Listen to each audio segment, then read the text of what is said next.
Morning, everyone. So slightly late today. I blame the Central Line, but I'll just run you through this week. It's been a really big week for the Bay HQ this week. So massive things are happening. Let's get it up. Let me get the newsletter up with the different answers. So 4 big announcements we've got. So, well, we already said this one last week, but not everybody saw it. So we've got our own private office right here. We've also got Jolson as our official legal partner. So what does that actually mean? So we say exclusive partners. So obviously it's a financial relationship, but we've been talking to so many different partners, and what was really important to us is to find the people that actually cared about what we're trying to do. Because there's a lot of people who talk the talk, but Jolson have really walked the walk in terms of supporting us. They've been to many of our events. They've been super supportive about everything we're doing. And we trust them that one of the hardest things for many people in starting a company is that legal aspect of things, right? Because I don't know you, I don't know what the hell I'm doing on the legal side. And that's a lot of stress. And what you want is somebody who can help you through that.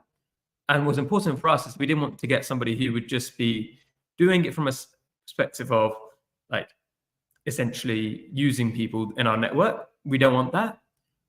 But what we found is that Jolson actually do care, and it's a shout out to people there. So it's Paul, Rajiv, Rani, all of them who kept up that relationship and really showed us that they really care about what we're doing. So if anybody is looking for legal advice, we'll happily connect you there. The big event was our anniversary party. I am very proud of that little pun. So obviously we've been going for a year now, and we held our event at where were we? At Octopus Ventures. So Octopus Ventures essentially allowed us to use their space, and we had 80 founders and investors. Many of them were podcast guests. Some of the other ones were just people who supported us massively behind the scenes. And we got the room together, no agenda, and everybody was there. It was very supportive. And it was really quite a great environment, because it was the invite only one, just because of the nature of how many people we have our network, where we've got to try to restrict that just so it doesn't become overwhelming. And it's really hard to pick that list, and I'm sure you missed out people, and I'm sure people are annoyed, but that's the nature of the beast. But it was a really fun evening. And just to see where we came from to being able to fill that room full of people who've done incredible things. And most importantly, it's a type of people, because I've said it before, and I've interviewed the founders and investors on Twitter. You can't impress me with how much you've earned or whatever like that. But the attitude, right? And that's what is great about that room of people and great about the community of building, is that people want to help each other. And sometimes they just haven't quite known how to do it. Sometimes they've been a bit shy. Sometimes just, you want to do something, but you're like, I've got I'm running a company. What we can do is be the enablers. And that's a really important role for us to do. Another thing we've launched is the wiki. I've also just realized something from a technical perspective. So I connect my phone to this. And what I think is happening, why this gets slow, I think it's using my phone as a hotspot. So in a few minutes' time, you might see me just switch my phone around just to test that. So also in the comments, let me know if you're struggling to hear me or anything like that. I need to also post this in the WhatsApp group, actually thinking about that, just to make sure people know. So let me do that quickly, just while people are waiting. So let's get this up. So community. So remember, if you want to join our community on the WhatsApp group, make sure you sign up to the newsletter, bayhq.com/join. And the link is in there. Let's get the banner up as well. Brain Pick and Chill. And let's show that coming up there. Okay. So what I need to do now is I need to just grab this link. I'm going to plop it in there. I need the link for where I am right now. Let's get that link there. I have frozen everything. What's happened here? Okay, that's fine. I need to open this. So there we go. There we go.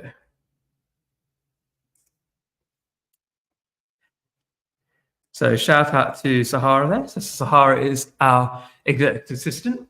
She's been incredible. So big shout out to her. I gave her a shout out at the anniversary party as well, but she wasn't able to make it.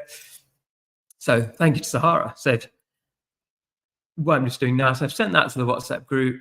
So we probably have more people joining now. But let's run through the newsletter. Sahara was also a big part of putting together this week's newsletter as well.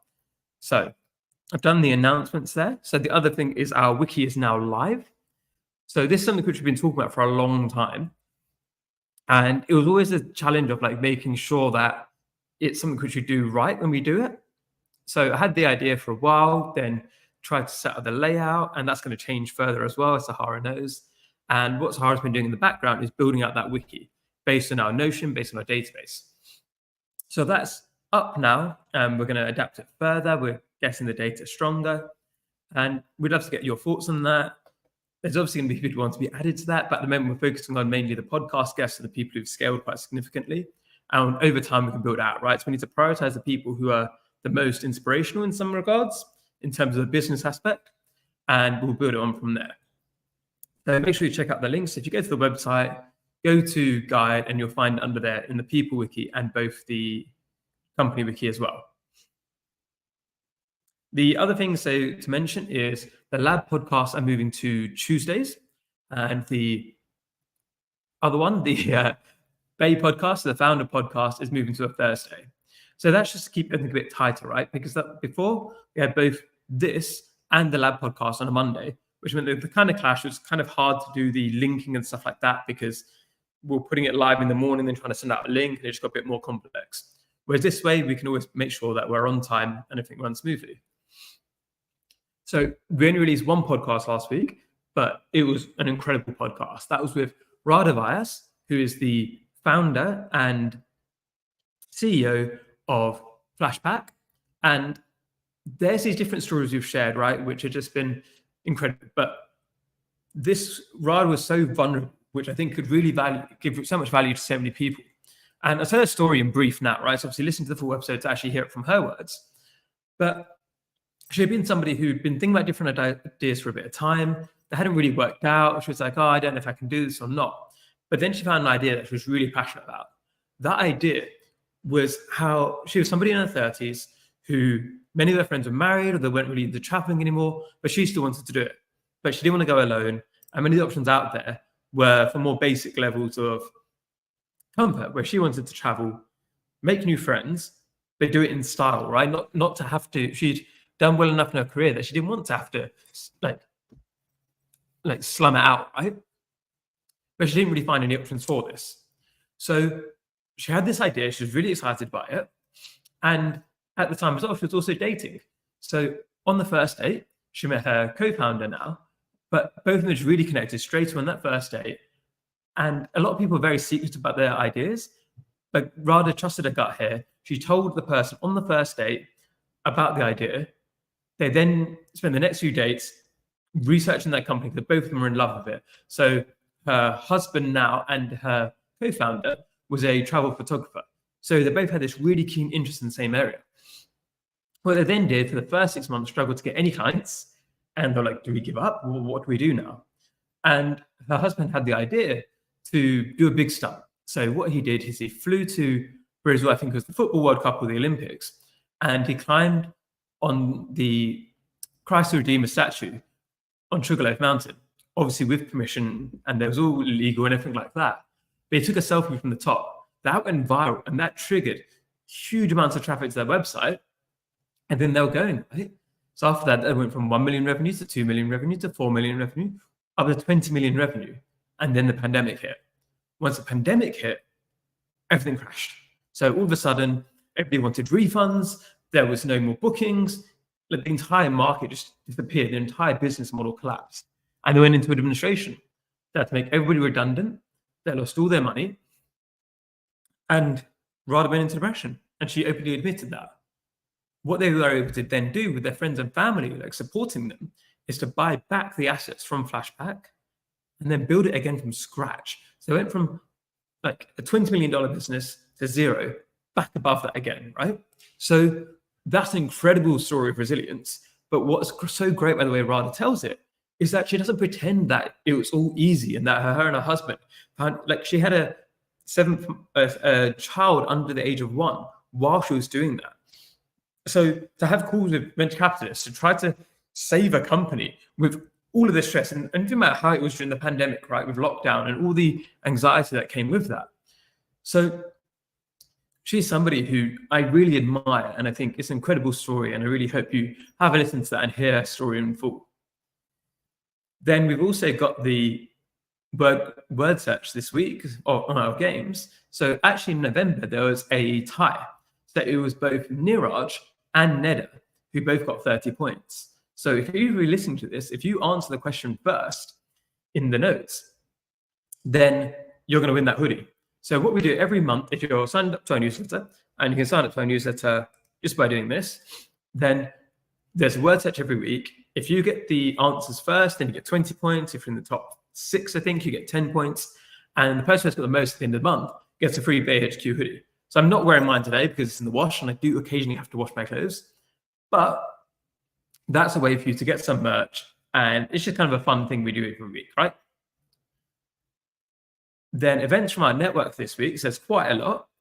So there's Open Source Club on Monday. There's an online event called I'm Remarkable. I think it's by Naya, who won my angel investments.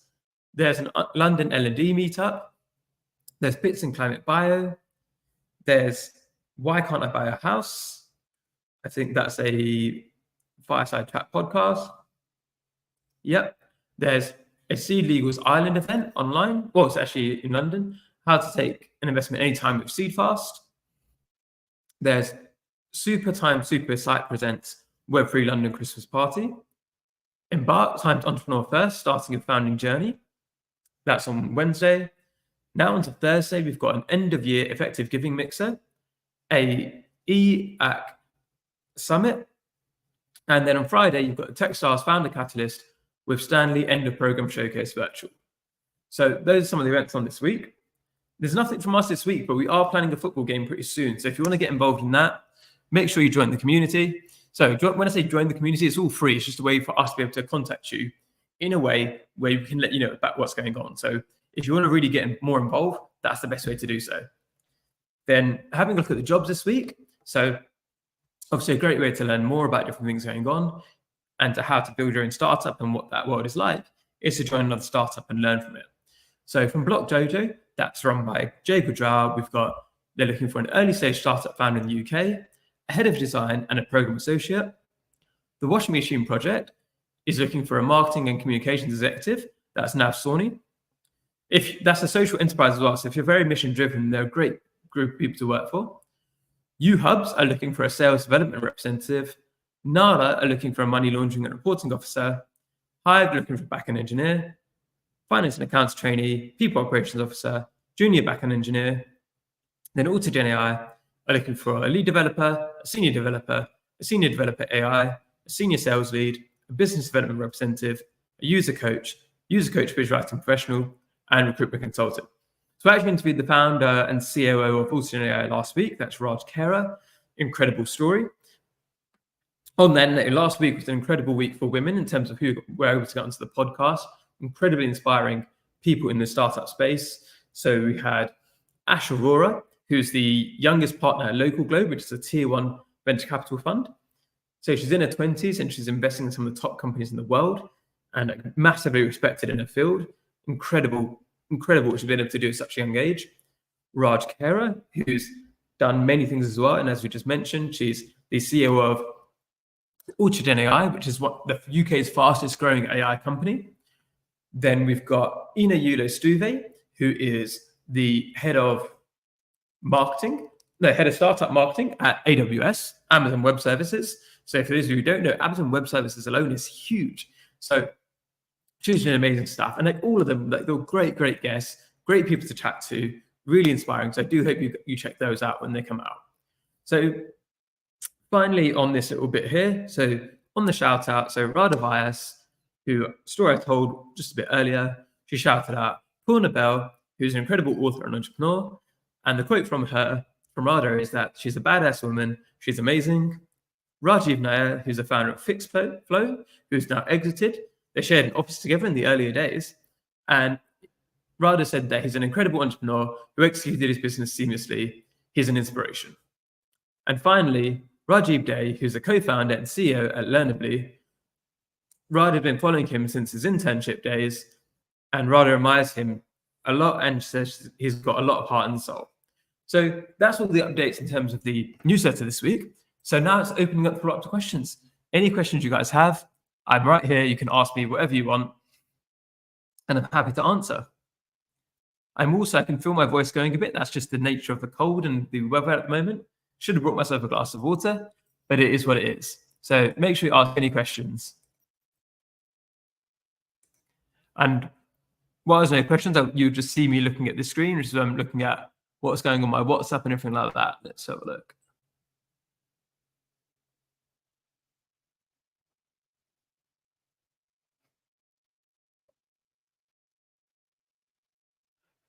Okay. So any questions? Any questions? Anybody who was at the event last week who wants to have a chat about it, let me know.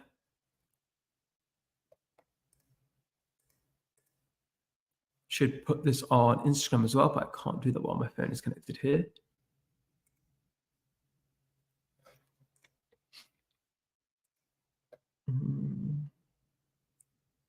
Another thing that's going to be happening pretty soon is that first 10 minutes or so of this, where I'm just talking about what's happened in the newsletter, that's going to be cut up into a little podcast episode as well, just so that people who don't necessarily watch this live can catch all the updates from us in an easy format.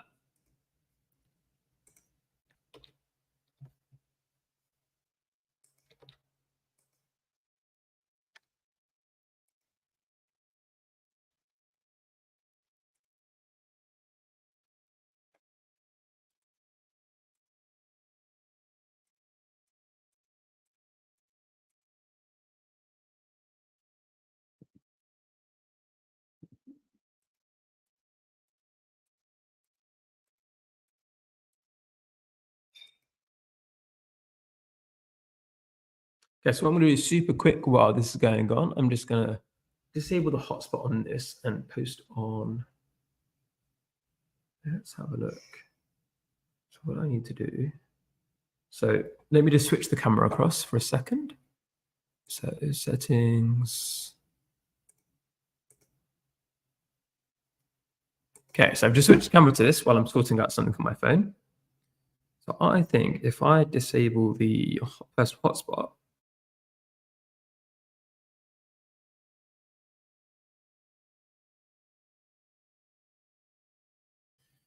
okay, so that should make things quicker. Then what I need to do is go to Instagram.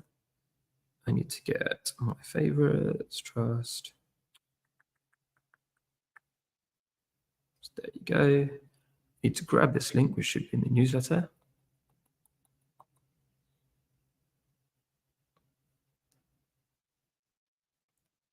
Okay, copy.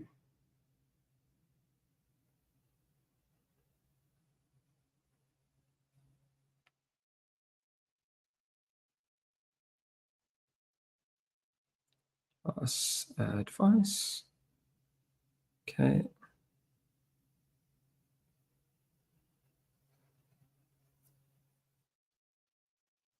(8:30 until 9:30). Your stories. Do the same thing on my channel. Try not to get distracted by Instagram. Favorites, boom.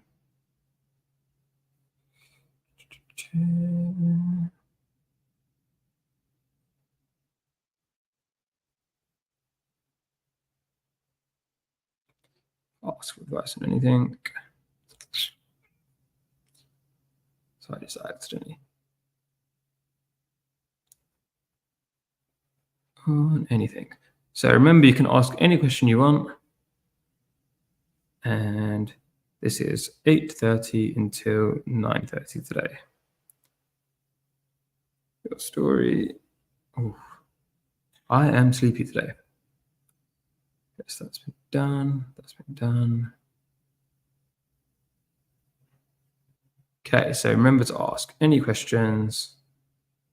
So that's red, red. I put it in Instagram. What else? I've done on WhatsApp. Okay. So now, sleepy. So what I'm also going to be doing soon is putting this on LinkedIn as well. But that's when the process is completely smooth. So at the moment, you're getting the learning experience as I'm doing this. So back to Epoch Camp. Let's get this back up there. So what you can actually see is how I do this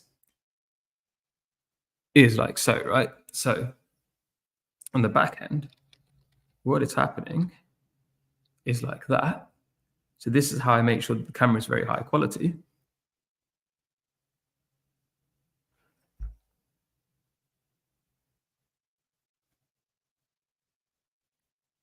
So that's interesting. So it's not connecting right now. Let's have a look. Let's have a look. This should be connecting via Wi-Fi, USB.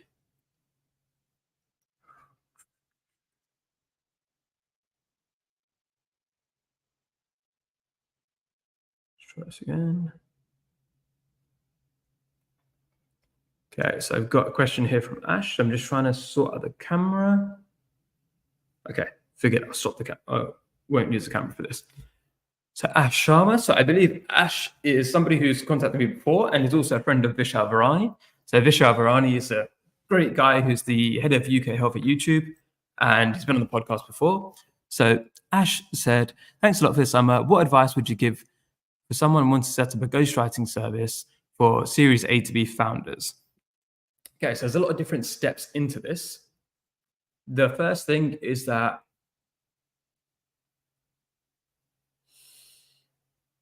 it's one of the challenges. First, you have to have results, because if you're Series A and B, you're not messing around, right? So you're going in for that top level. So I was doing a lot of ghostwriting for, I guess, Series A, Series A, B, like it was beyond that as well. But what I then had is that massive presence on Medium, which allowed me to show people that, look, I know what I'm talking about. If you're trying to do that from scratch, what I'd say, first of all, is focus on not getting people who, not doing anything cold. So using people that you already know and getting results, getting testimonials, and then start looking at referrals. So if you're getting started just initially, when I started ghostwriting, then people were asking me to do it. So I had that demand being led for me. If you're doing this as somebody who, I think you have got a writing experience from what I know, like you can add in the comments there. But first things first, is just get some clients under your belt. And even if it's for free, or even if it's at a low price, it's a low price point that you want, get those people in there. So one, that you can have a very secure amount of what the industry is. It's also one of the tough things at the moment, safe in the ghostwriting space, is you also need to overcome the idea that a lot of people now have, is that AI can just do it, right? And I know that's not true, and I can outcompete AI. But for the average person, you need to sell them on what is the benefit to them. Like, why is it getting you on board as opposed to just using AI and somebody who's not as experienced or maybe is a lot cheaper than you? What are you doing that's different to that, right? And you need to be really clear on that in your head. And Series A to B is like you're clearly, you've niched down a bit there. So it's why that niche in particular? Like, what is it that's attracted you to that area? What makes you think that you can do a better job than everybody else? And being really, really clear on that. And with ghostwriting as well, are you talking about LinkedIn, Twitter? Because it's very different things.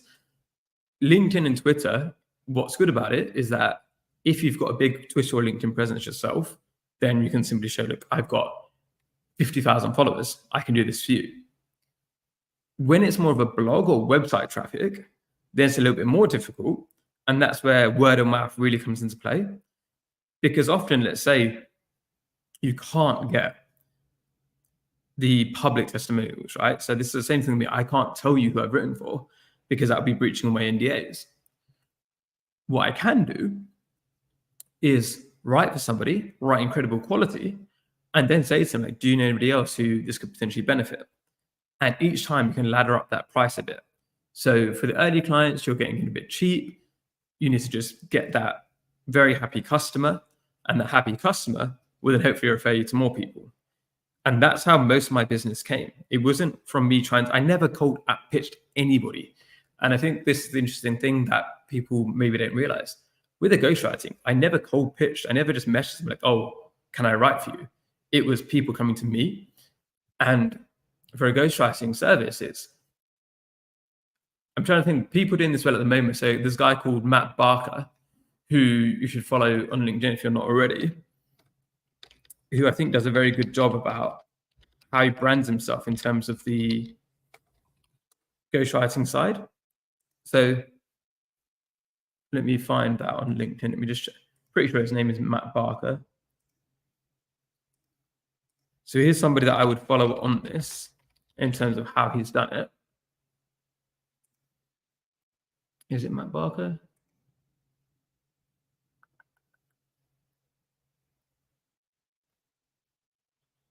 Yeah.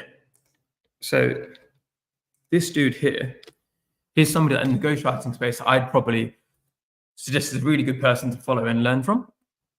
So, like, remember, this is a conversation. So if you're hearing anything I'm saying and it triggers more questions, like, tell me the other questions, tell me what question. Like, if you can narrow it down further or something more specific, then shoot it away. And hopefully what I just said is helpful.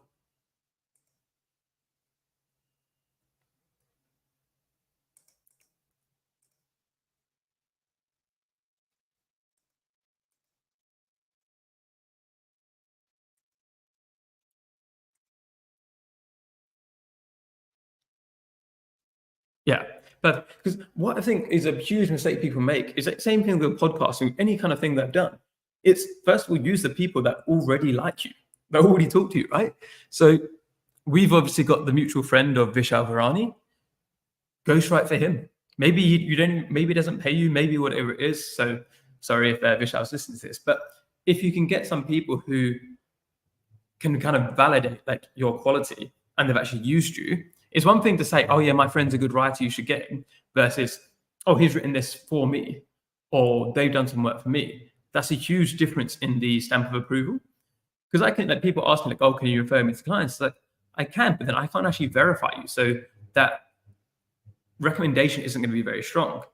If somebody's ghostwritten for me or done some work for me, then I can say, like, yeah, they're high quality. And that makes a huge, huge difference, is actually doing the work and getting the recommendation based on that.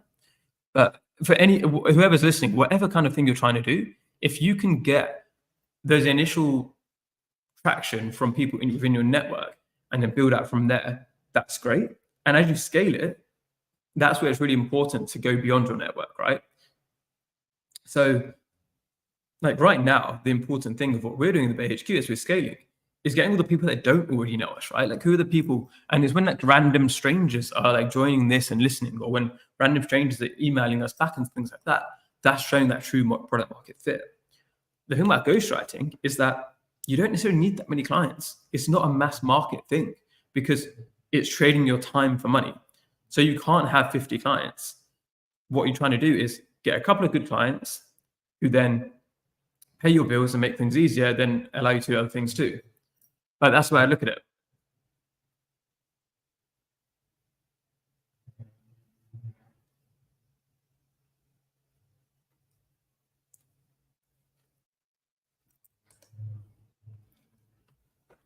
Ooh. Let me try. I'm just going to keep asking questions. I'm just going to try and work out my camera as I'm doing this. Why are you not working? Let's see. This is going into here.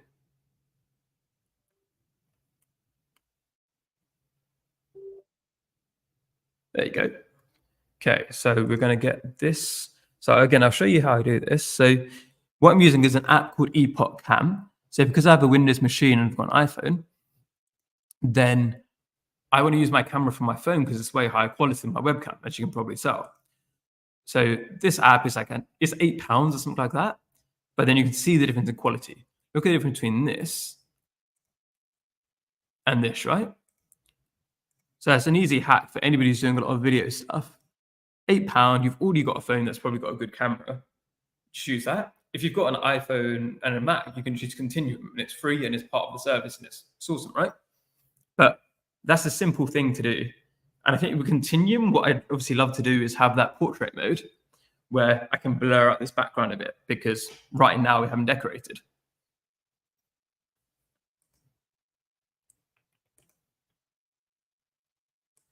Yeah,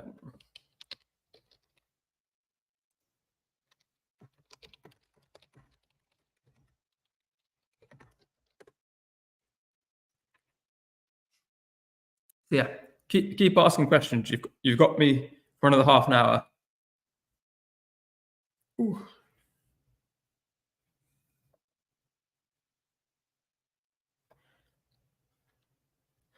I think I'm very much a summer person. In the winter, I'm just so sleepy all the time. I'm taking my vitamin D tablets, though. Don't worry.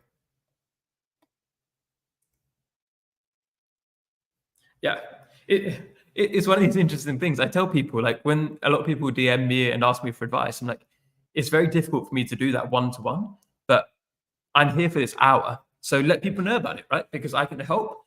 And during the daytime, the challenge is that once this is done, I've got a million things on my to-do list. So if I've got all the messages of different pieces of advice and stuff like that, it's difficult for me to help.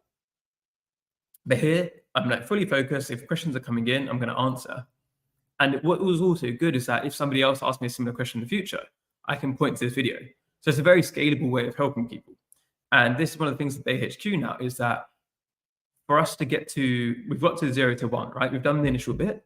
For us to really help a lot of people at once, it can't be one-to-one.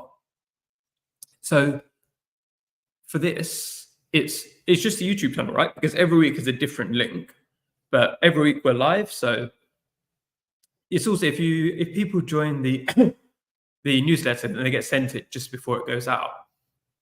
But this is basically a easy way to get my time dedicated.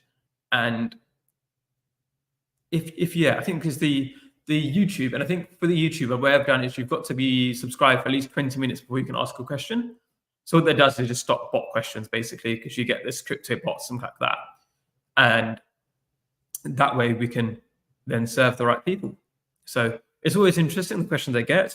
We've had podcast questions, we've had questions about starting up a business, we've had people ask me if I'm single, but this bit's quite fun, to be honest. And I want, as it scales, this is the learning phase, as it scales up further and further, hopefully you've got dozens of questions and dozens of people joining this every week. And I've intentionally put out this early part of the day because this is the way that I can make sure that, well, one, it ties in the newsletter, right? So I can send people from the newsletter to this, but it's also so that it doesn't really affect my meetings and bookings in. And 8 to 9 also means that people who've got day jobs, they can join and not get in trouble with their jobs. So there's different reasons why it's at this time. Because if it was at lunchtime, people take lunch at different times, whereas most people start work at 9, which means that they can do this in the hour before they start their work. So I'd say this is the key link that we like to give people because that's got all of the other links in it once you've signed up.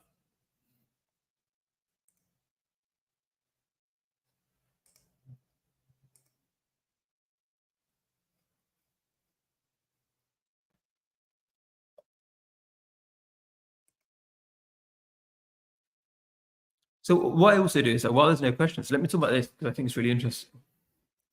Is people have got LinkedIn pages. So we've got obviously different multiple social media. So what we do in the newsletter is, what we do on the social media side is we've got Instagram, LinkedIn, etc.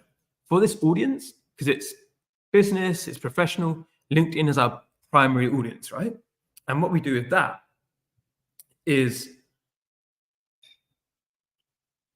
we benchmark ourselves, right? So I've got, if you go to, I don't want to show you because then I show you who I think is competition, but on a LinkedIn page, you can go to analytics.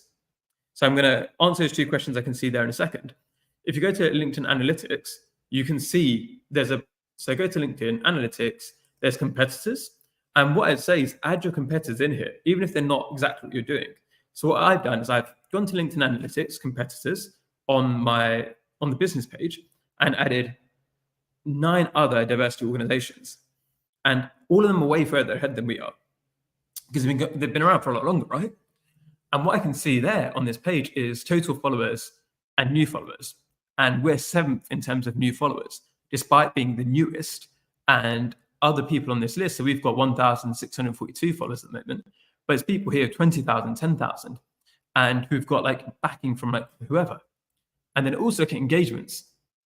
So we've got the second most engagements despite having the smallest following, because we've got, that's like what I'm optimizing for, right? And what I'm doing each month now is exporting that with the help. And Sahara, who's listening to this, our executive assistant, is going to start doing this.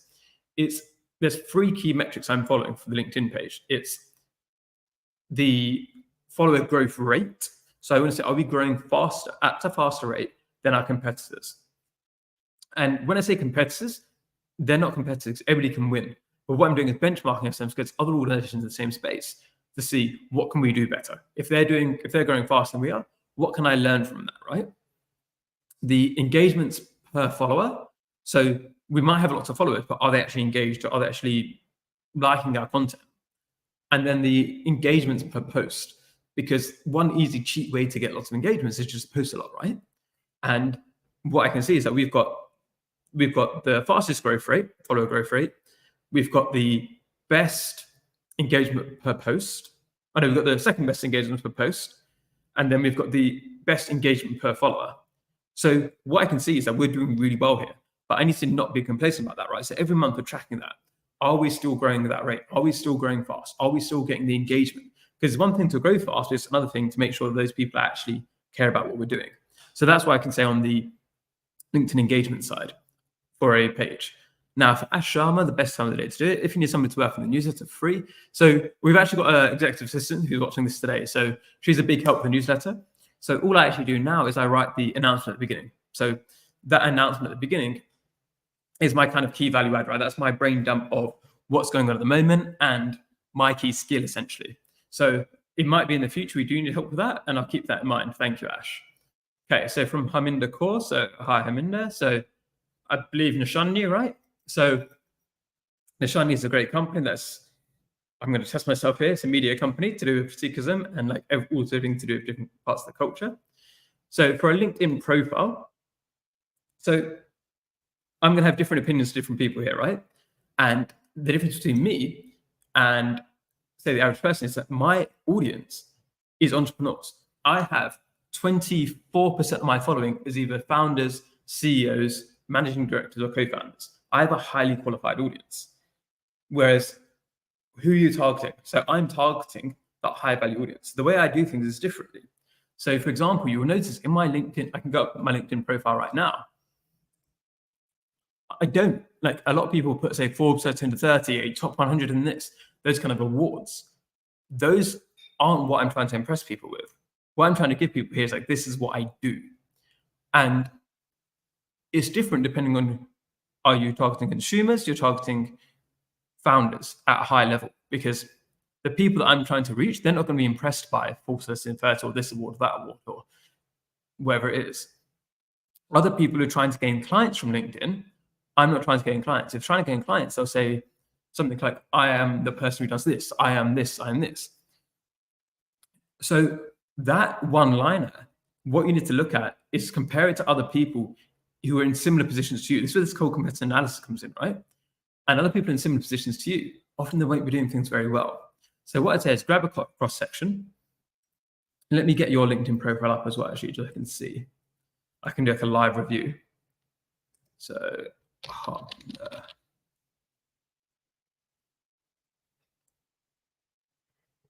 cool. Second. Where are you? If you send your link in the comments, Harminder, then I can get up on the page. So key things are to be like very clear. So,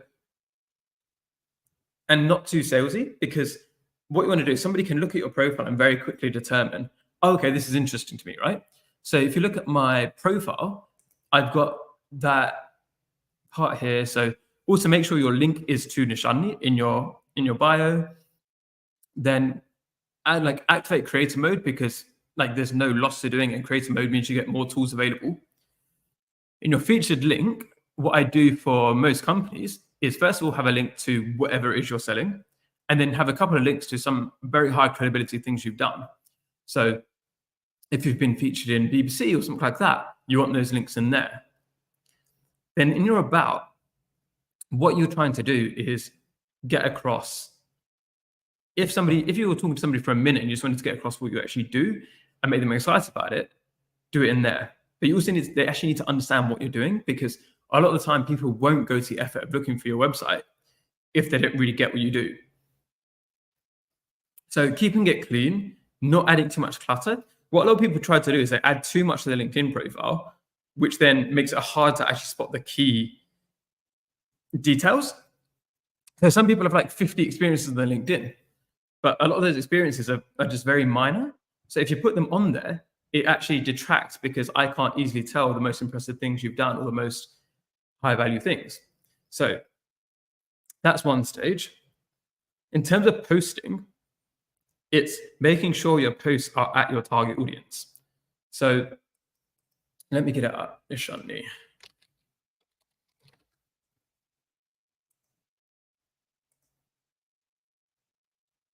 So, for example, what you can do on LinkedIn is sharing the journey behind the scenes of what you're doing to get that buy-in from people, right? Of like, what are your struggles? How have you been able to get through them? Because what you don't want to be on LinkedIn is salesy, because it's just like LinkedIn is a cringe fest a lot of the time, right? But if you can be vulnerable and real about what's going on with you and why you're doing what you're doing, your big wins and celebrating those wins, that gets people behind you, right? So you can say like, okay, so I'm on your website right now.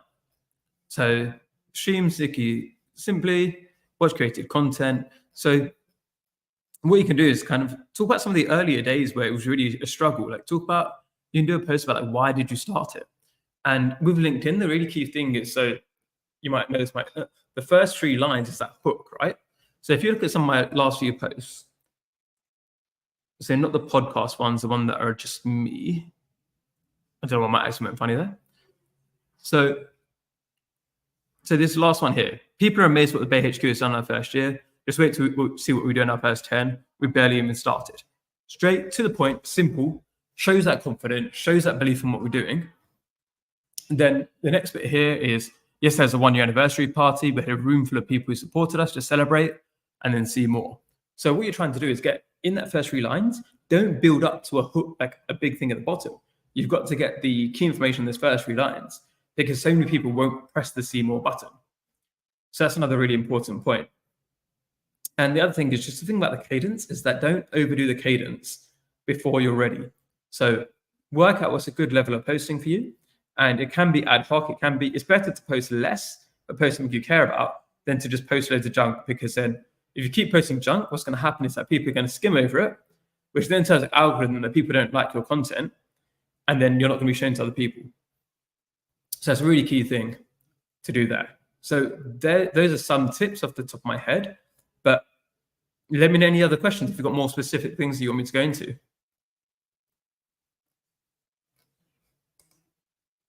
What's happening here?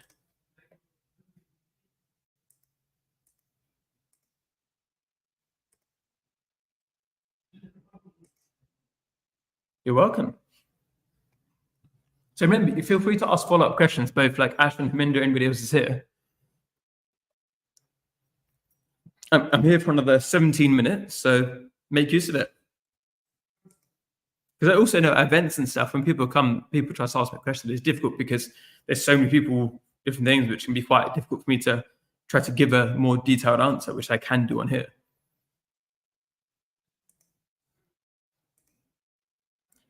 What am I looking at? Wait.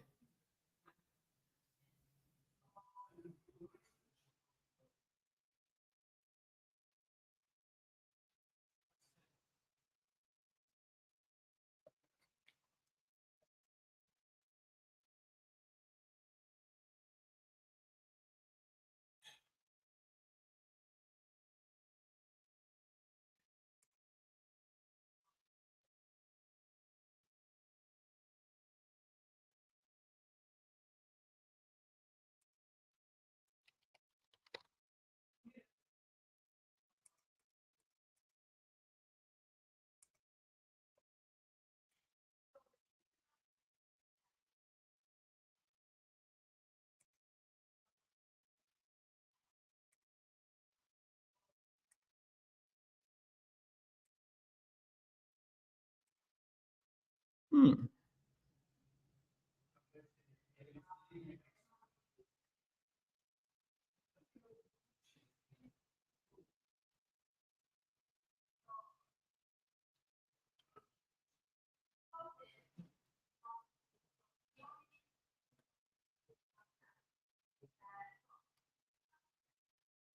Okay. Any more questions? Oh, I've got a bit of hat hair.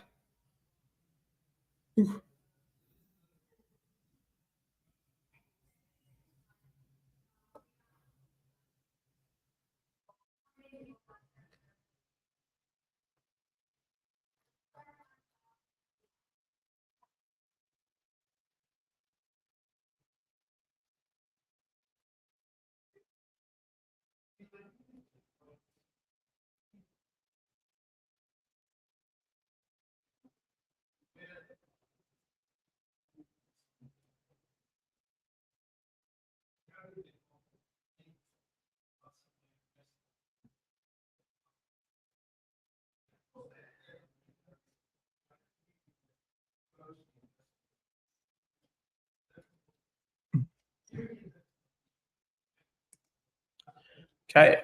Hi, Grishma. So Grishma is somebody who's been helping out with Bay HQ and at a few of the different events. Also helped me out on TEDx. So good to see you. So with the new year approaching, what's your tips for setting goals both professionally and personally? So, okay, tips for setting goals. I think one of the big things about it is thinking about what do you actually enjoy process-wise, as opposed to what are you just chasing for the result. And I think where a lot of people go wrong with goals is that I want to do this so I can say I've done it. And it's like, well, that's not going to keep you motivated, right?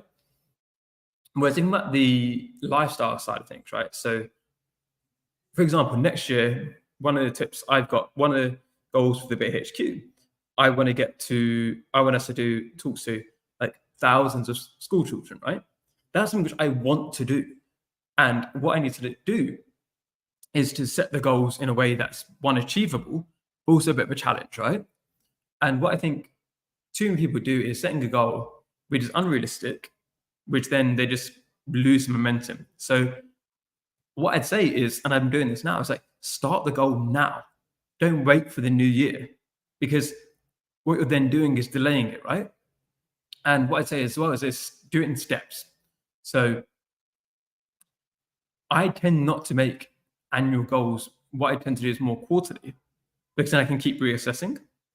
So look at it as what do you actually want to do? Why do you want to do it? And I think for every single goal you make, ask yourself why. Like, why? Is it just because it's a cool thing to do? I want to run a marathon. Why? So I can say I've run a marathon. That's not a good reason.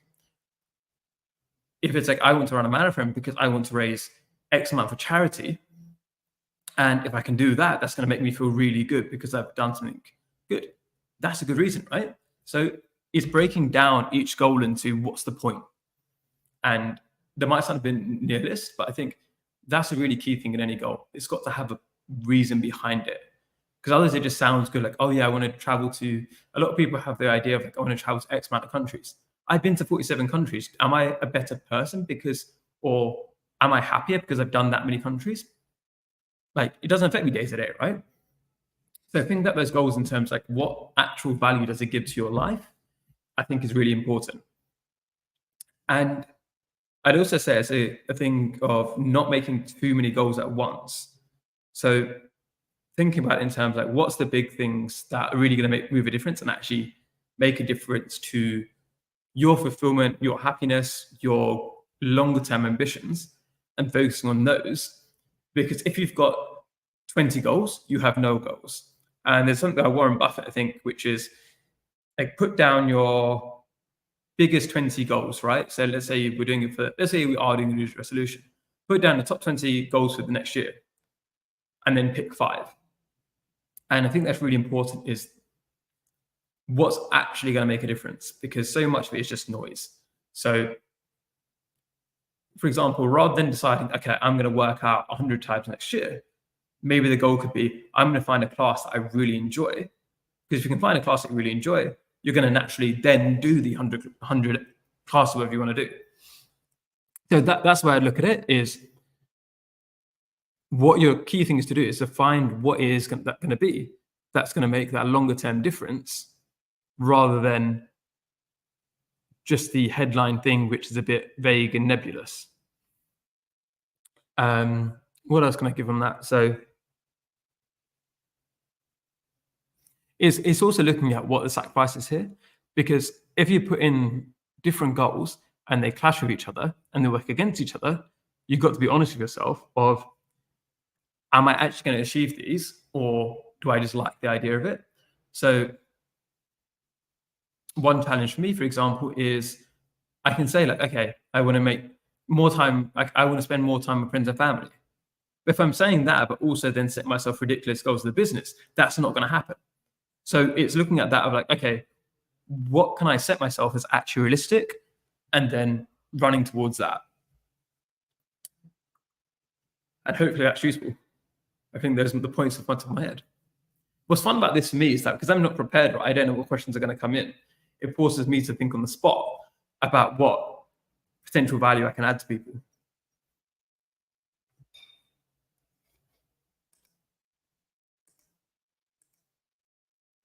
And one thing I do regularly is just reassess my goals all the time.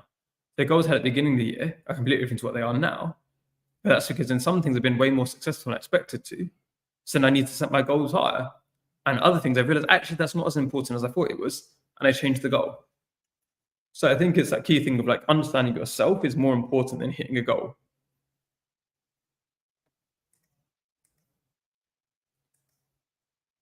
I am really sleepy, sorry guys.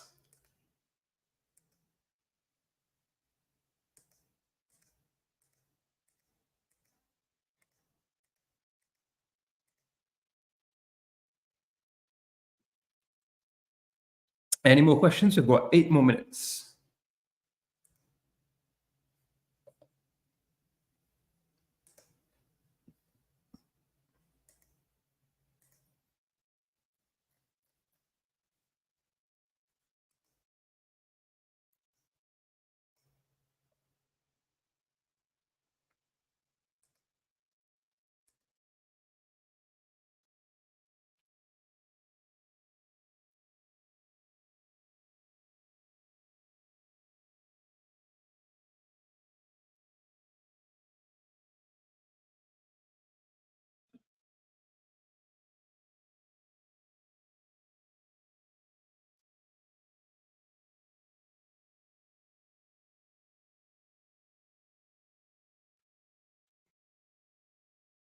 This is also me modeling my dad's old jumper. So it's nice and warm and fluffy, but a bit too big for me. So I'm just cool like that. As you can tell, one of the things you might be able to tell from what we do at the BHQ here as well is we're not very status driven or trying to be impressive or anything like that. Like, this is just what I'm wearing comfy. So the idea for this is what we want to do is make you feel comfortable, right? I don't want to be coming at you from above or anything like that. We're all just people. There's different challenges on our time. And this hour is hopefully a time where we can just chat, and it's a way for people to pick my brains a bit, while in a way that doesn't overwhelm me, where then affects the other stuff I'm doing. So massive gratitude to everybody who comes to this and asks questions, because it really does make a difference to my work-life balance if I can do everything here. You're welcome. So thanks, Grishma. One thing that's also going to happen over the next year or so is some people who don't know or do know. So how I actually initially built my brand was on the intentional life and the philosophy side of things. But once my dad passed, I just stopped all of that, because I didn't understand life anymore. Like, there was just all these kind of different stresses that came in. Now, as I've kind of got through a very rough year and a very rough time, I'm now regaining that sense of self and self-awareness, which means that hopefully I can be a bit more useful in terms of that. So you'll start seeing me over the next year or so start doing the other content aside from BHQ, which is about the lessons I've learned from what I'm doing and how I've managed my mental health, and try to give those lessons to other people to help them too.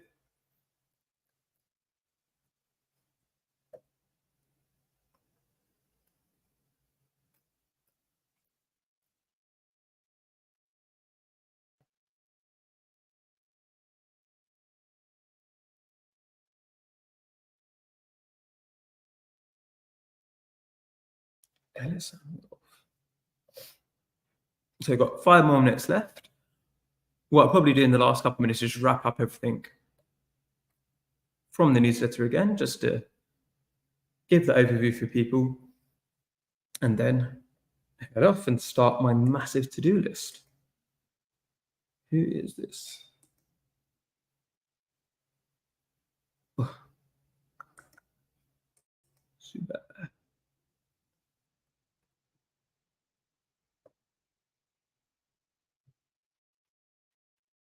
Who is Super? Commercial leader.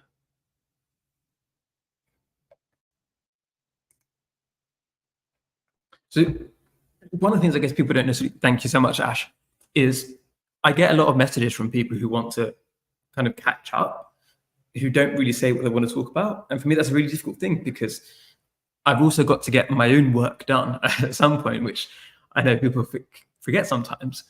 So it's hard for me when somebody says, can we have a catch up, to just jump on that, because if I get, say, 100 or 200 of those messages a month, my time can very easily go just in catch-ups where I don't really know what's going on. That's why I try to direct people to here, because then I can really be present and just bulk it all together. Whereas if I have a catch-up of every single person who wants help individually, then when am I actually going to get the work done? And that getting that work done is the stuff that enables that platform to help lots of people at once. And that's a good way for me to use my time. And the same thing with this, right? I get to help a bunch of people all in 1 hour. And if other people want to look at this in the past or catch up on things, then they can check this out. So it's one of the things that I always worry about, is that I don't want to come across as unfriendly or not available. But at the same time, I've got to try to keep my own sanity. And it's very difficult for me to do that if I'm doing 100 calls a week, which I was doing earlier this year, and I burnt out massively. So this is a way for me to protect my mental health and to look after myself a bit. So thank you everybody for asking questions today. With the last couple of minutes to go, I'm going to start to wrap up, because one of the big important things for me this month behind the scenes is to create all the systems so that people, when they say, like, can I get involved? How can I help out? I can be very clear and like a boilerplate answer to enable that scale. Whereas if it's an individual, like, what can they do? That takes up so much time. So let's wrap up. I want to see, has anybody answered the newsletter this week yet? Okay, so nobody has got the answer to the word search yet. So if you are part of the newsletter and you can get that answer in, you're going to get 20 points. Okay, so let's wrap up. So big things from last week. So we've already said it before, but we've got a new private office, which is where I am right now. We've announced Jolson as an official exclusive legal partner. So if you're a startup looking for legal advice, we can strongly recommend them. We've had our 1-year anniversary party at Octopus Ventures. So Octopus Ventures is one of the biggest venture capital firms in Europe. And we had 80 founders and investors there, all with that love and support from the community. And a huge part of what we're doing is getting those people in the same room and seeing what magic happens. We've also launched our Beta Wiki. That Beta Wiki has got lots of British Asian entrepreneurs and the companies they've founded, so you can check them out and learn more about them. Because what we want to try and change perception of is that the idea is that there isn't somebody who looks like you who's done this before, because there are tons of incredible entrepreneurs in our community, and we can open up the doors to hopefully make more of them. Okay, so that's that side of it. Then on the podcast with Rada Bias, incredible story, going from nothing to 20 million bootstrapped, to going bankrupt, to then building her way back up again, and now having a 5 million investment from Jamjar Ventures. So Jamjar are Innocent Drinks' venture capital arm. Then a ton of events going on, a ton of jobs available, and Rada shout at us this week were Corner Bell, who's an incredible author and entrepreneur, and Rada calls her a badass. Then Rajiv Nair, who's the founder of Fixflow, who she says is an incredible entrepreneur and is an inspiration to her. Then Rajiv Day, who's the co-founder and CEO of Learnably, and she says has got a lot of heart and soul. So big thank you to everybody joining today, and have a great week.